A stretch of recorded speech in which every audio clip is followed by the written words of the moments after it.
And now I'd like to introduce our speaker. Today, again, we have Dr. Owen Carmichael with us. Dr. Owen Carmichael is currently the Director of Biomedical Imaging at the Pennington Biomedical Research Center here in Baton Rouge. At Pennington, he is working to develop new biomedical imaging techniques and is applying them to study brain aging and metabolic disorders.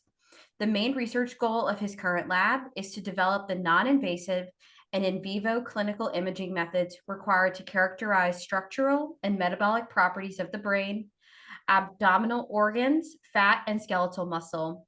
Dr. Carmichael has mentored and trained many graduate and postgraduate students, and we always look forward to having him here with us. We try to get him as often as we can to share his wealth of knowledge. So thank you so much, Dr. Carmichael. I'll let you take it from here. Thanks so much, Ellen, and thanks, Brooke, for your information too. I will say one thing that I say every time, just sorry to repeat myself, but Alzheimer's Services of the Capital Area does such amazing work in the community and touches so many lives in the positive direction that whenever I'm called to provide anything for that organization, it's not a matter of if, it's a matter of when. I pretty much always try to say yes because of the tremendous impact they have. So I'm happy to be here. The other thing I would say is that the effect that your diet and your physical activity have on the trajectory of your brain health late in life is a topic that is near and dear to my own heart. So a big part of my professional program has to do with putting people on exercise programs and seeing what kind of effect those exercise programs have on the ability to maintain your independent functioning as an older adult. And so I would just encourage everyone to do what you can to try to attend that educational conference that's coming up in 3 weeks, because I'm here to tell you that you often hear the expression that you should control what you can control. We can't control everything in life, but there are certain things that we can control. And I think for a lot of people, diet and exercise fall into that category of things that you can control, and that could have a positive effect on your brain as you get into older age. So very excited to see that Alzheimer's Services is focusing on that topic for their upcoming conference in 3 weeks. But okay, getting to the topic of my own presentation right now, about 2 years ago, I was asked to give a talk to Alzheimer's Services about what I call the new drugs for Alzheimer's disease. And the reason is that in 2023, we experienced what you might call a sea change in what drugs were available for Alzheimer's disease. There was a certain category of what is now thought of as the old drugs that worked a certain way, and they worked to a certain degree, and they had a certain amount of impact in some people. And then there were the new drugs that tried to do things in a totally different way and had a larger effect on more people. That's what I'm calling the new drugs. So 2 years ago, when I gave this talk, the new drugs were really new. And now it's 2 years later, we know a little bit more about them. We know a little bit more about why they work and how long they work and things like that. And so I'm going to try to give a little bit of an update, because I do think that these so-called new drugs for Alzheimer's disease do represent a pretty major shift in what's available for doctors and patients. So again, I'm a professor at Pennington Biomedical Research Center. I do research on things like diet and physical activity and the effect that it has on preventing Alzheimer's disease. I also do research on the effect that managing your heart disease risk factors has on Alzheimer's disease, things like diabetes and hypertension and how those interact with Alzheimer's disease. But I'm going to talk to you today about the new drugs for Alzheimer's disease. I'll start off by just providing a disclosure here. It's a little bit confusing because Eli Lilly is in the space of Alzheimer drugs, but the drug that I tested in a study at Pennington Biomedical is actually a diabetes drug that was tested not for its effects on Alzheimer's disease, so it's not directly relevant to this talk, but I did receive money from them, so I need to disclose it to you. So what I'd like to do over the next, let's say 30 to 40 minutes, is just very briefly give a review. It's going to be repeat from my last talk of how the new disease modifying drugs for Alzheimer's disease work. What's the principle that makes them work? And then provide an update on our knowledge of the two drugs that are currently approved that provide this disease modifying benefit to people with Alzheimer's disease. And then the third topic will be updates on other drugs that are relevant to Alzheimer's disease. And especially one thing that's happened over the past couple of years is that for the first time in a real long time, there are new drugs to treat some of the symptoms of people who have moderate to severe Alzheimer's disease, especially some of the psychiatric problems like agitation. So that's what I'd like to do today. So first of all, a review that's very, very brief about how the new drugs for Alzheimer's disease have an effect on the brain. They're called monoclonal antibodies, or MABs. You might see that if you look at the names of the drugs, the two that are on the market now are donanemab and lecanemab. They end in MAB because it's MAB. And the Food and Drug Administration forces you, the drug company, to name your chemical a certain type of name, and the nomenclature has to do with what effect it has or how it works. So they're called blah, blah, blah, blah, MAB because they are monoclonal antibodies. And what does a monoclonal antibody do? Well, I always use an analogy, and the analogy has to do with cops and robbers. So here, just walk with me for a minute through an analogy that appears at first to have nothing to do with medicine and nothing to do with the brain, but I will tie it into how these drugs work. So in this analogy, we have criminals that operate out in the streets, and we have the police whose job it is to neutralize the threat that is provided by these criminals. And so let's say, for the sake of argument, that we have a criminal shown kind of in the middle of this slide that is walking through the streets of Baton Rouge, and this individual is up to no good and has actually committed crimes in the past. So that individual is wanted by the police. And, we want to neutralize the threat of criminals, partly because of justice, because of what they've done in the past, but partly because they're, could very well commit another crime in the future. Now we have the mechanism for neutralizing this threat brought by criminals, and it's in the form of law enforcement. And in fact, we actually deploy law enforcement throughout the city streets in an attempt to identify threats from criminals and neutralize them. The problem is that a police officer who is walking down the street might walk right past a criminal who has committed a crime and who's going to commit more crime, and not actually know that he or she is supposed to arrest that person because they don't know the identity of that criminal.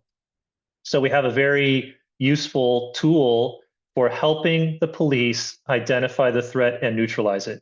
And it's called a wanted poster.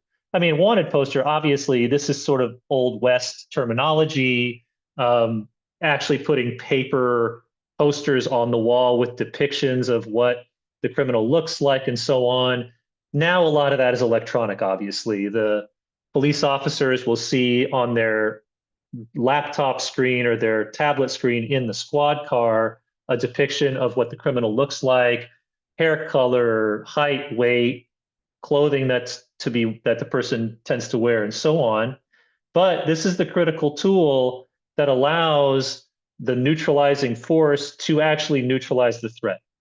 And so if all of these police cars are endowed with the wanted poster, then they know when they see that individual that they need to arrest them and neutralize the threat. And again, what kind of effect is this going to have? First of all, it's going to serve the needs of justice for atoning for previous crimes, but also it has the chance to prevent future crimes as well. Now, this is the part where we tie this idea of, first of all, there's a threat. Secondly, there is a force that's in place to neutralize the threat. And thirdly, there is a mechanism or a tool by which the threat neutralizing force knows where the threat is, identifies it, and is therefore able to neutralize it. So in the brain, we have all three of those ingredients. So first of all, in Alzheimer's disease, the threat itself is called amyloid beta. It is a toxic protein.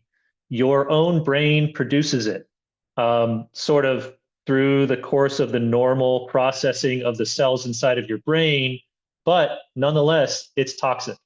And it builds up over time, and it builds up over the course of many years in people who end up clinically diagnosed with Alzheimer's disease.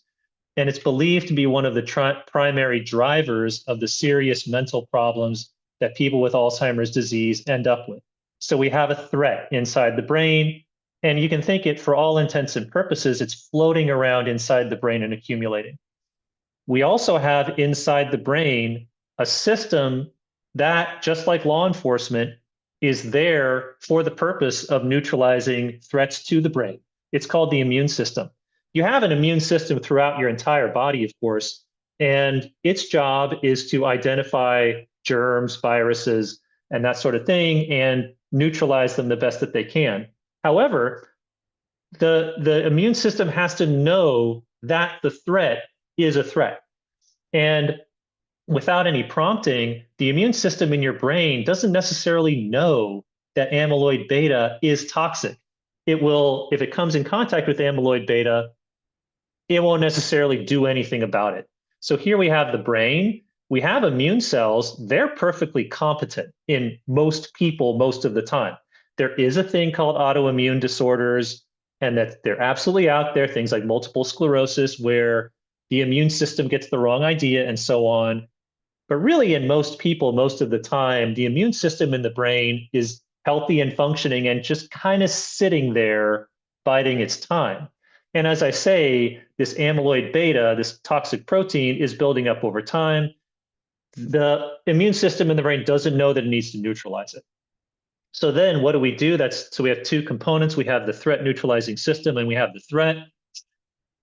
The third component we need is something like a wanted poster that identifies the threat as a threat.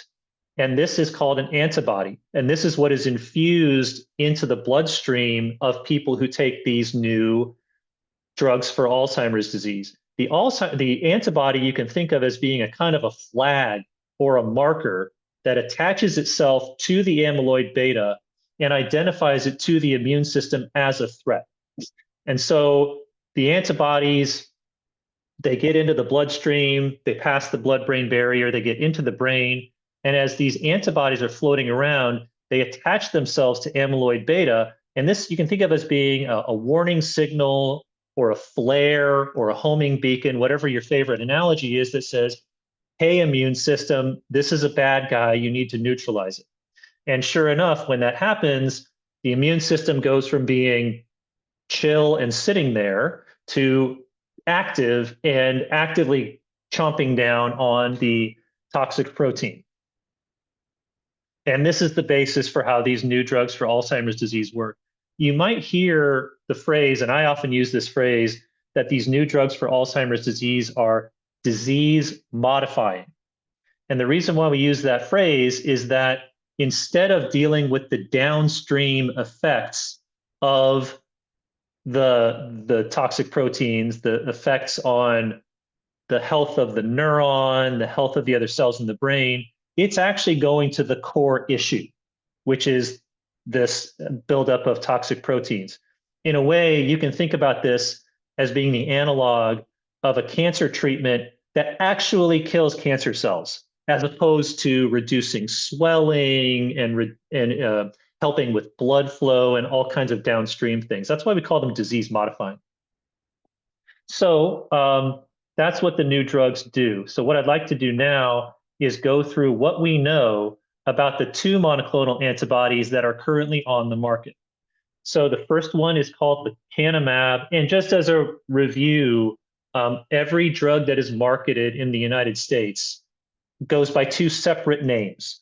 One is what's called the generic name or the compound name, and the other one is the product name. So companies have freedom to call what they sell kind of whatever they want. And so they choose to pick a kind of slick product name for their product. However, the Food and Drug Administration also forces them to assign a chemical name to it that, again, gives you, the consumer, some sense of what the drug is actually trying to do. So the first one's called lecanemab. The product name is Leqembi. You can see what companies banded together to product this compound. Those antibodies that I told you about that find their way into the brain are infused into the individual once every 2 weeks. So this looks an awful lot like going to a dialysis center or something similar to get an infusion, where you go to the infusion center and you sit there for an hour or two, say, and you're having this stuff dripped into you. Now, one thing that's happening very intensively at the current time is that, or I guess I can kind of summarize the past couple of years.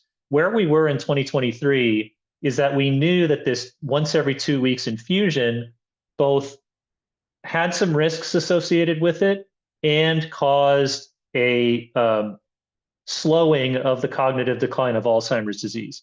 So once those results became clear, the company tried to break down barriers to people using the drugs. And one of the barriers is that it requires the individual to travel to an infusion center once every 2 weeks. So the company, being led by Biogen currently, underwent two different initiatives. One was to reformulate the drug so that it only had to be infused once a month as opposed to once every 2 weeks. I mean, it seems that's for the obvious reason that half of the number of trips to the infusion center is better than the current number. And then also, for those of you who are familiar with what you could call the new drugs for obesity and diabetes, Ozempic, Wegovy, Mounjaro, and so on, they work by sticking a plunger injector into your abdomen and injecting the drug once a week that way by sticking it into your tummy, basically. And now Biogen is trying to develop a formulation of lecanemab that works in that same way. And that would be a big advance, I think, because if you live in a rural area that is far from an infusion center, let's say the infusion center is an hour away because you live in Cutoff, for example, now you could potentially have these drugs delivered to your house and you use a plunger to administer it to your own self. So the way this works is that it's not quite the same approval process with the Food and Drug Administration as starting over from scratch with a brand new drug. It's slightly different. The bar is a little bit lower, but they still, nonetheless, need to get approval from the Food and Drug Administration to market either the monthly infusion or the Ozempic style subcutaneous injector. And we're expecting decisions on those in January 25th, my birthday, and March of this coming year. So hopefully those options become available to increase the usability of this drug.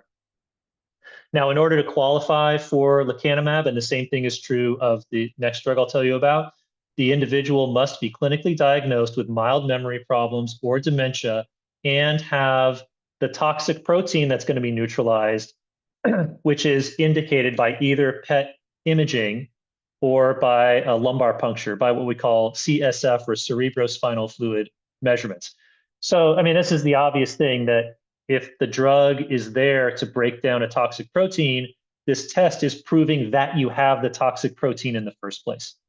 And we learned a little bit more about what exactly lecanemab was doing over the course of the past 2 years. So I didn't say this earlier, but that toxic protein, it was shaped kind of like a little thread in my depiction of it. Well, what's produced by every cell, every neuron in the brain, is what looks like a thread.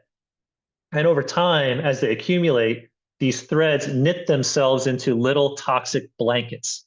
And it looks like lecanemab specifically attacks the threads, not the blankets. The blankets are referred to as plaques. They look like extended bruises or scabs, as you might find on your skin, as opposed to things that look like a squiggly line. And the plaques are sort of later on in the process as all those little threads knit themselves together. So it looks like lecanemab attacks the threads more than the blankets or the plaques. Second drug that is currently on the market available is called donanemab. Product name is Kisunla. I'm never sure whether to say Kisunla or Kisunla. I'm not sure that that matters necessarily. I would just say donanemab if I were you. It's marketed by Eli Lilly. They came out of the gate in the first place with a monthly infusion instead of a once every other week infusion. And I think part of the reason why lecanemab is or the Biogen is racing so hard to get a monthly infusion version of lecanemab is because this is clearly a convenience factor for the consumer. And again, it's the same entry criteria, the same deal. You must have amyloid in the brain in order to qualify for the drug that breaks down amyloid in the brain. Now, donanemab is a little bit different in that instead of attacking those little fibers or the little threads that form themselves together into toxic blankets, it seems to attack the fully formed toxic blankets, also known as plaques, themselves. Now, I say that, but it's not entirely 100% clear what that means in terms of the effectiveness of these drugs. It just shows that while they are mostly, for the most part, doing the same thing in the brain, really their action is not quite identical. Whether that subtlety really should matter to patients is totally not known as of yet, but I think we're moving in that direction of knowledge. So this is just a historical slide. The very first of these new monoclonal antibodies to hit the market was called aducanumab. It has been abandoned based on the company. Again, it's Biogen.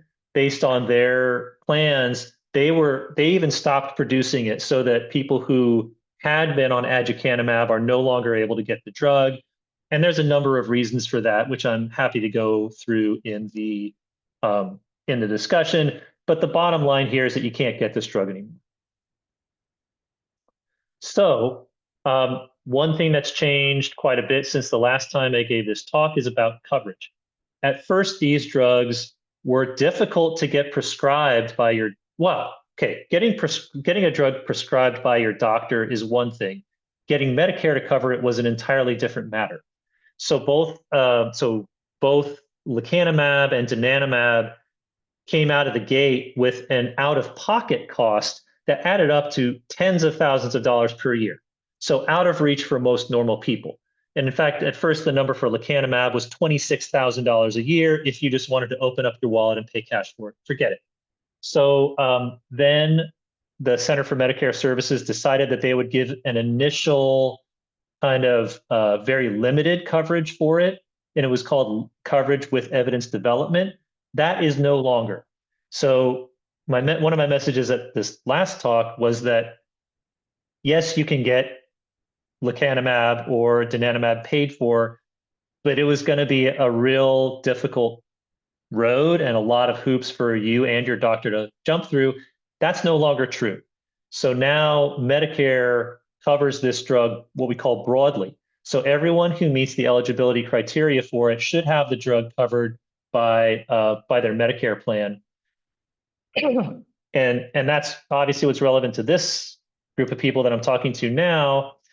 I'll just mention one other thing about what's happening in the rest of the world, because I do think it's relevant to what's going on in the United States. Most other regulatory agencies in other countries or other areas also provide this kind of broad coverage where you go to the doctor, you determine if you're eligible to take the drug. If you are, the doctor prescribes it, and the health plan of that country pays for it, with some exceptions. So in the European Union and in Australia and in the VA, what we call the VA, the Veterans Health Administration, there's one group of people who are not eligible for coverage. And that's people who have a certain gene called apolipoprotein E, or ApoE is the acronym or the shortening of that. If you have a certain genotype of that gene called E4E4, also referred to as E4 homozygote, also referred to as two alleles of the E4 well, carrier of two of the E4 alleles. There's many different terms for it. If that's true of you, then in these other countries or in this other health system at the VA, you will not get covered for taking it. And the reason for that doesn't really have anything to do with benefit. So the benefits of the drug are similar between the people who have this genotype and those that don't. It's about the risks. So these drugs come with risks of serious brain side effects, and those risks are heightened in people who have the two copies of the E4 allele, also known as E4 homozygotes. And in those, I think it's a real difficult decision to make, but in those healthcare systems in the EU, Australia, and the VA, they decided that the level of risk in that group of people was so high that it wasn't worth the benefit of taking the drugs. And so therefore they said they weren't going to cover it. I mention all that not only because we have veterans that may be on VA or VHA health coverage in the Zoom chat here, but also because if you talk to field leading experts in Alzheimer's disease, and friends of mine, colleagues of mine are in this category, you will find a mix of opinions about recommending these drugs to people with this genotype. And it's a current debate that with some of my colleagues saying, I think this should be left up to the individual as to whether the risk is worth the benefit. And other ones saying, frankly, if I know that you have this genotype, I'm going to flatly discourage you from taking these drugs just because the risk of serious side effects is much higher. So let's talk a little bit more about those side effects. So in large studies that followed people who were on lecanemab for 18 months, the rate of what's called ARIA-H, it's a complicated term for bleeding in the brain, is about 17%. So if 100 people were on the active treatment, about 17 of those showed evidence on MRI scans of having bleeding in the brain. Meanwhile, about 13% of people showed MRI evidence of swelling or edema, where the brain is sort of puffing out from its usual position in the skull. Donanemab, the number for brain bleeding is a little bit higher at 30%. But, and this is very recent data that only came out in a conference in October of 2024. At first, we all thought that the rate of the brain swelling, ARIA-E, was close to that number, 30% for donanemab, but they've since changed how they do what's called titration, how they take you from no dose of donanemab to gently raise you up to a higher and higher dose until you're at the designed dose.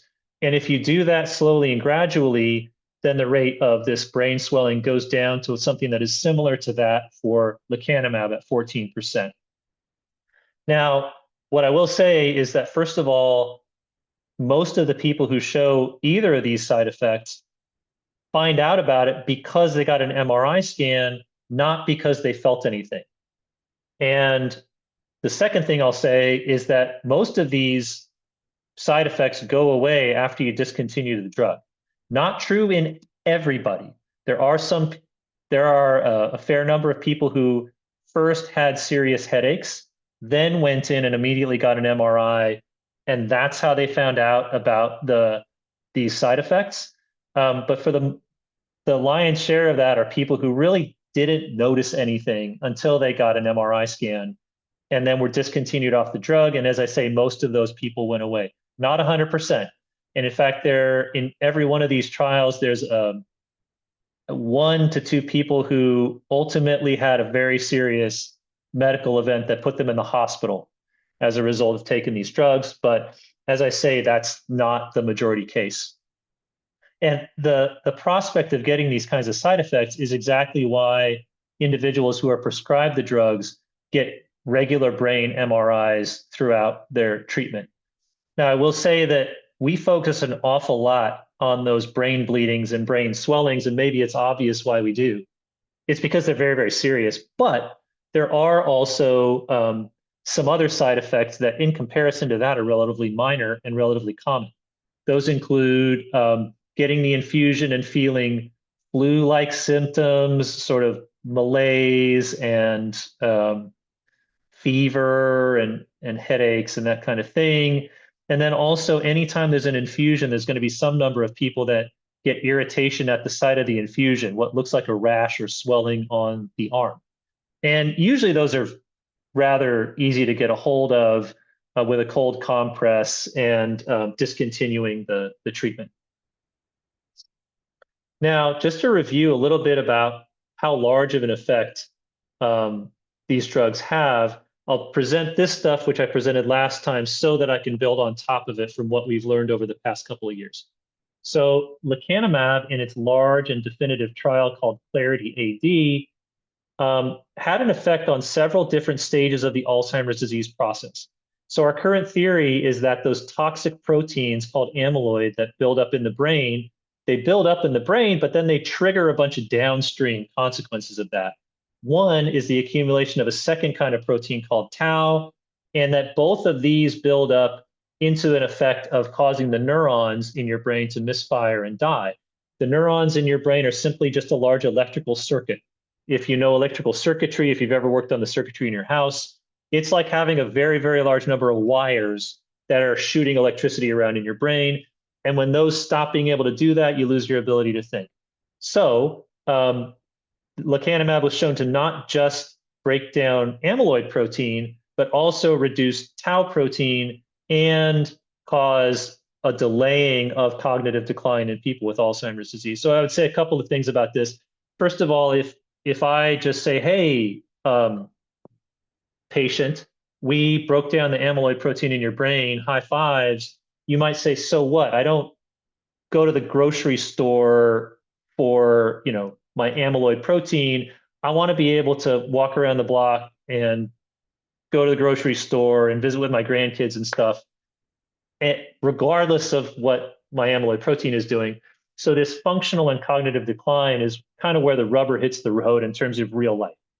So if functional decline is really your ability to do real life activities like balance a checkbook, groom and dress yourself appropriately, and things like that.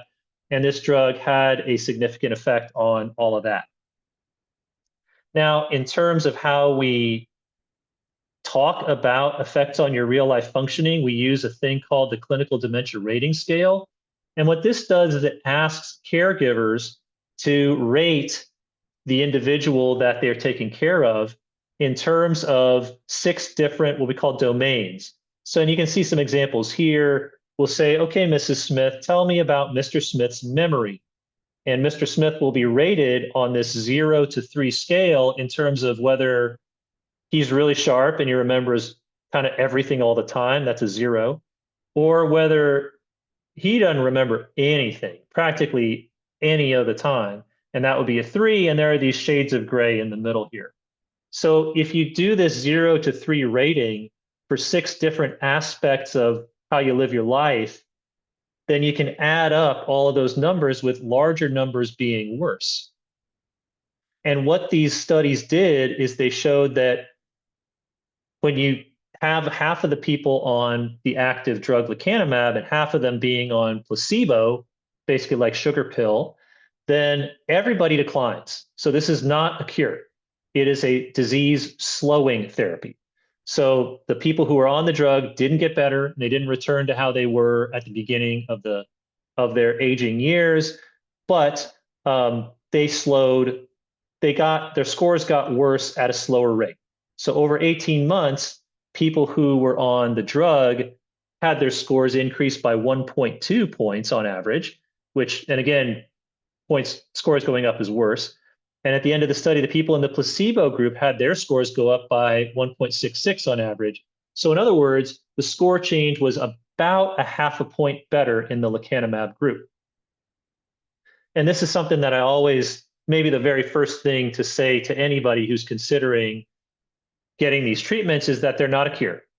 They are a slowdown of the disease. So this is showing things graphically, where at 0 is when you started getting treated. The yellow line is people who were treated with lecanemab, and the blue line is the people who got the sugar pill or placebo. And you can see that over the course of 0 to 18 months, yeah, people are declining. This is still Alzheimer's disease we're dealing with, but you can see that the lecanemab group declined at a slower rate. And here's kind of a rule of thumb that people have started to think about. If you look here, the most far right yellow yellow point is similar to the blue time point 6 months behind it. And so people kind of use a rule of thumb now where they say, get treated for 18 months, slow down the disease by 6 months. So in other words, the people who are on lecanemab at 18 months look like the people who were on placebo 6 months prior. So you can think about it in that sense, you are stalling the disease progression by 6 months or so. And again, this is in the average case in this study that followed people for 18 months. So we knew that in 2023 and I presented that. What has happened over the past 2 years is that the people who put on that study put on another one where they followed people for 3 years. Same design, same dosing, same everything, except follow people for 3 years. And the positive effects of lecanemab seem to continue and seem to stay about the same in terms of the effect size over the course of the 3-year period.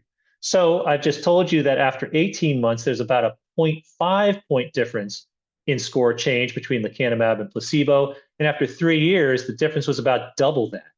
So now, if you look at the results of that study, it looks like if you follow people, if you get treated for 3 years, you stall the progression of the disease by about a year. Now, I'll caution that only one of these long-term studies has been done, and it was halted after the 3-year time point. So a lot of people are kind of speculating, and there's a lot of conjecture about, well, if I take it for 5 years, this 3-year study tells me that it's going to keep going for 5 years, and we just don't know that yet. I would say that people who are familiar with other drugs for neurodegenerative diseases like Parkinson's disease are concerned, rightfully so, about the effects of these drugs wearing off. So that's one of the most common stories about Parkinson's disease, is that someone shows signs of Parkinson's disease, they start taking some dopamine-related drug like levodopa, and it works for a while, and then it wears off. And we are not getting that signal yet with the new drugs for Alzheimer's disease, happily. And I think we're all quite pleased by that. And I'll just emphasize that it was the same dosing regimen throughout that entire 3-year period. Okay, so just to review appropriate use of these drugs. So here, it's not for everyone. And in particular, the drugs, and this really has not changed very much since 2 years ago, but these new drugs should not be given to people who are on anticoagulants and those with clotting disorders. Really, the thing that we're the most worried about is whether the blood vessels inside your head are able to handle what appear to be some kind of stress that is caused by these drugs and is causing some of those blood vessels to bleed. And this is the same thing in the second bullet point where we say, you can be treated with a thrombolytic, and that basically something that helps facilitate more blood flow, more places, more of the time. But and they shouldn't be treated with those in the event of stroke. And that, I think, is a major issue, that someone who has a stroke, they kind of immediately push TPA, which is really just an anti-thrombolytic. It tries to push more blood to more of the brain more of the time. And we really can't have that because of the risk of this brain bleeding that happens. And then I think still in 2025, it's the case that every case is different, and that every individual who is considering these drugs needs to have a long conversation with their primary care provider about their specific case and how the available data informs their thinking about risk and benefit. And again, periodic MRIs are on the menu if you decide that these drugs are for you. Okay, so there's still a lot of unknowns in 2025 about these drugs. First of all, wouldn't it be great if there was a head-to-head study, a rib cook-off of sorts that compared lecanemab to donanemab? Never been done, because I think that's maybe the number one question that people ask right now is, which one, doctor? And we do not simply have an apples to apples comparison that allows us to make easy statements about that. The current prescribing guidelines say stop taking donanemab when that PET scan comes back negative and says that all the amyloid's gone. There's no such clear guideline for lecanemab. And in fact, doctors are a little bit off balance in terms of saying, okay, you took the drug, it was successful, those amyloid proteins in the brain appear to have gone away. Now what? Do we just stop taking it? Will the amyloid come back? Should we switch you to something else to make sure that the amyloid doesn't come back? We just don't know what to say to people who have been successfully treated yet. And I think that's coming in the next few years. And I'll just emphasize at this point, excuse me, that the new drugs for Alzheimer's disease only really address one of the many, many different disease processes that are driving people to suffering in Alzheimer's disease.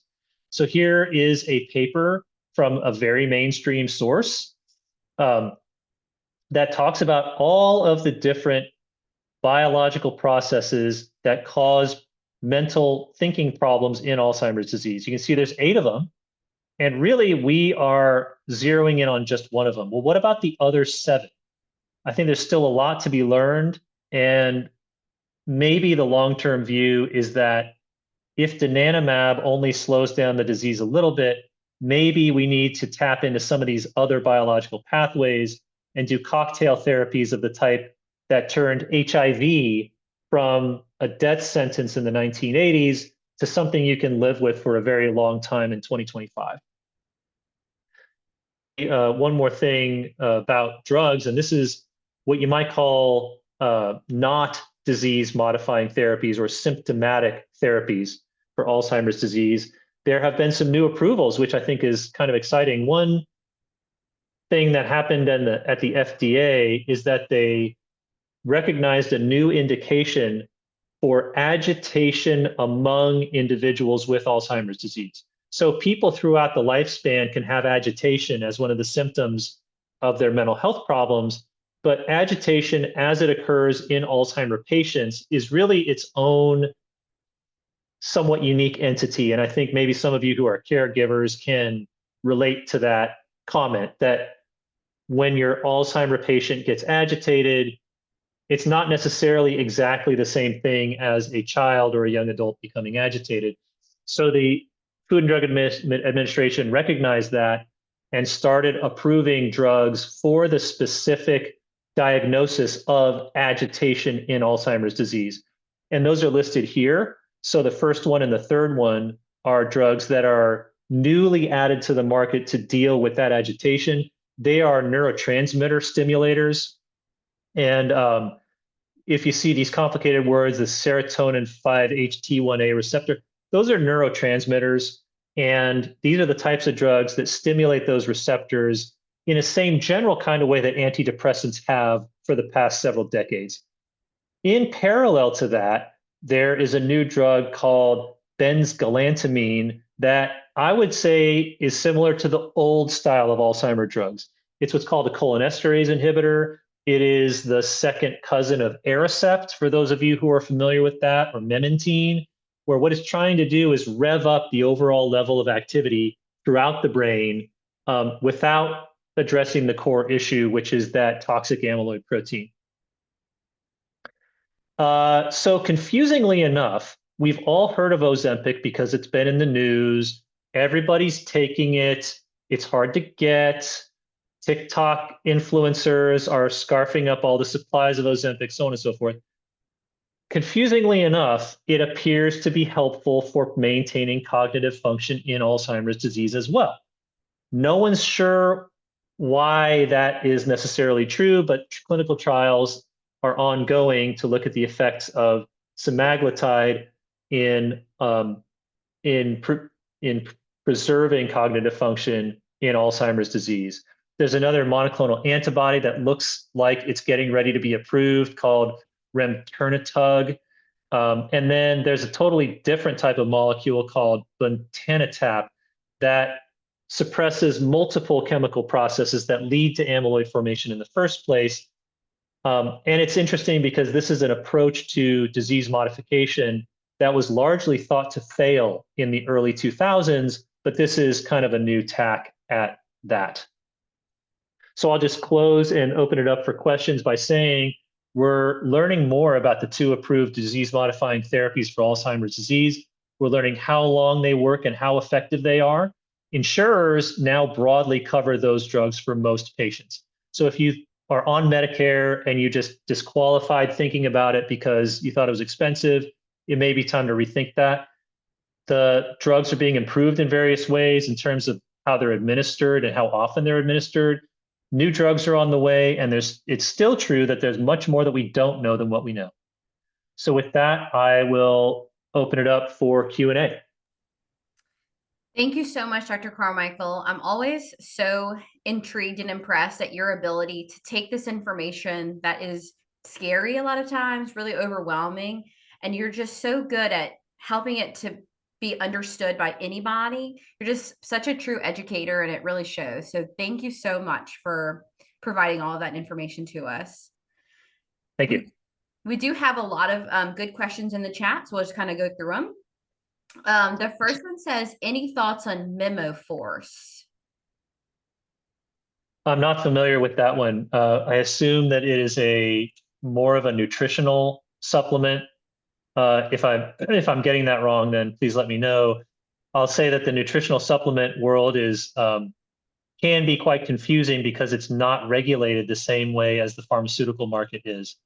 And in particular, marketers are allowed to make rather broad and sweeping claims because they're marketing what amounts to a food product, and they're not bound to the same standards that drug providers like Eli Lilly are required to meet.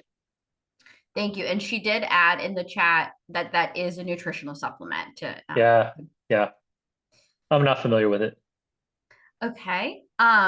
Let's see. Next question. Somebody asks, can you explain PET scans and CSF measurements? Yeah. So how a PET scan looks to you, the individual, is much like a CT scan or an MRI scan where you lay down flat on the table and you get put into a tube looking thing, except with the exception or with the difference being that you are given an injection beforehand.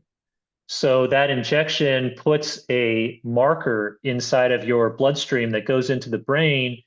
And like the antibody, it attaches to that toxic Alzheimer protein too, but the difference is that it's radioactive. So it gives off its own homing beacon saying, here I am, here I am. And we can make a picture of where that radioactive homing beacon is going off to tell us how much of that toxic protein you have in the brain. So that's PET. Cerebrospinal fluid, that's a lumbar puncture, what we used to call a spinal tap, where you lay down on your side and a fairly significant needle is put into the soft spot of one of your vertebrae, and some of that fluid is pulled out. So, either one of those people can have concerns about, which I'm more than happy to discuss, but that's what both of those look like. Thank you. We do have a note from Gina that I wanted to read. It says, note the significance of advocates speaking out to insist demand on access to coverage, that advocacy works. So thank you, Gina, for adding that. Next question says, do you know anything about insurance coverage before Medicare for those impacted by early onset Alzheimer's? It's a good question. It's a great question. And the short answer is I have not gone through individual insurers. So it's okay. For everybody's edification, there are people who get Alzheimer's disease before they're eligible for Medicare coverage. So it's less common to get Alzheimer's disease when you are in your late 50s and early 60s. That doesn't mean it doesn't happen. And all I would say is that for many other drugs of interest, a lot of times the major insurers will take their cue from CMS, the Center for Medicare Services. And when a new drug comes on the market, it's very common for, let's say, Blue Cross Blue Shield to say, we're going to wait to see what Medicare does, and then we're going to make our decisions accordingly. So I would check with your own individual provider. Thank you so much. We did get a couple of questions about your slides, but for everybody that's listening in, I will send out the recording and that will have the slides, and it will also, you'll be able to hear Dr. Carmichael's presentation alongside it. So it even further emphasizes with the slides as well. Let's see. Another question says, what if you only have one copy of the APOE4 gene? Are the side effects as high? So the side effects seem to stair step upward. So it's at a certain level for those that have no copies. It's a bit higher for those that have one copy, and it's quite a bit higher for those that have two copies. So it works like that. And that, the fact that it's a stair step like that might be one of the reasons why there's so much debate in the field. It's not night and day, where if you have 1 to 2, you're really rolling very large dice. And if you have no copies, you're not. It's much more of a shades of gray type of thing. Thank you so much. All right, our next question says, are these new drugs being tested in dementias other than Alzheimer's disease, i.e. Parkinson's-related dementia, vascular dementia, or Lewy body? Great question. I'm not, I think in an academic setting, they are. So I happen to know that in other less common amyloid conditions, they are being tested currently. So there's a thing called familial Alzheimer's disease, which is genetically driven, strongly genetically driven, I guess I'd say. And it hits you when you're in your early 50s. It's definitely being tested in that setting. Also, individuals who have Down's syndrome, for reasons that are not 100% clear, go on to have an extremely high risk of developing amyloid. And I know that those tests are being done currently in that population as well. Other specific cases like Lewy bodies and Parkinsonism, I'm less familiar. Thank you so much. I think that is all of the questions we've had in the chat. Some really kind comments, well-deserved comments, just saying how this has been such a great presentation. And you also did such a great job of answering these questions. I find myself feeling encouraged after this presentation because some of this stuff can be a little dreary sometimes. So thank you so much for helping us and helping us to feel more educated about this topic. And thanks to everyone who joined in today. Thanks, happy to be here. And please do check out the Pennington Biomedical Research Center website for ways that you can get involved if you're interested in getting involved in research in this area. And I'll go ahead in the follow-up email, I'll put Pennington's a couple of links for that section of y'all's website too. Terrific. All right. Thank you so much, Dr. Carmichael. Thanks, everyone.